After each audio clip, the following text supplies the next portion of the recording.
Good morning mga kamami. Ngayong araw nga pala ay madaling araw pala dahil talaga namang namumuyat na ang batang to. Dahil nga pala ilang araw na ako mga mami na hindi nakakapag-upload. Dahil ito nga po pala ay lagi na akong puyat sa batang ito. At ito nga pala ay nahiga ko na nga pala dyan yung batang yung makulit. At ayan, for the luto na ang mami niya. Naglinis na nga lang pala muna ako dito ng mga kawali dahil ayoko talaga magluto na maraming nakasagabal. Ay, sagabal. Tulog na nga pala yung batang maliit kaya for the linis at hugas muna at luto ang babaeng to. Dahil nga pala pag nagising naman yun na hindi na talaga ako makakakilos mga kamami.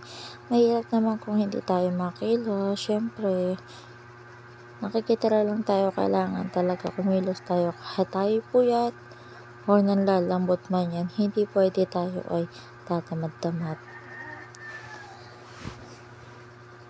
Sana nga, hope soon, magkasarili na tayong bahay mga mami ko dahil kumilos man tayo o hindi ay walang magre-reklamo. At ang hirap-hirap talaga pag may mga maliliit na bata. Ayan nga pala oras na yun, talaga namang uminit nga pala ang ulo ng babae. Sometimes love hurts. Dahil nga pala sa sobrang stress, ayan, nag-breakdown na talaga ako. Sobrang sakit na nga pala ng bato ko sa puyat. Hanggang dito na lang, see you my next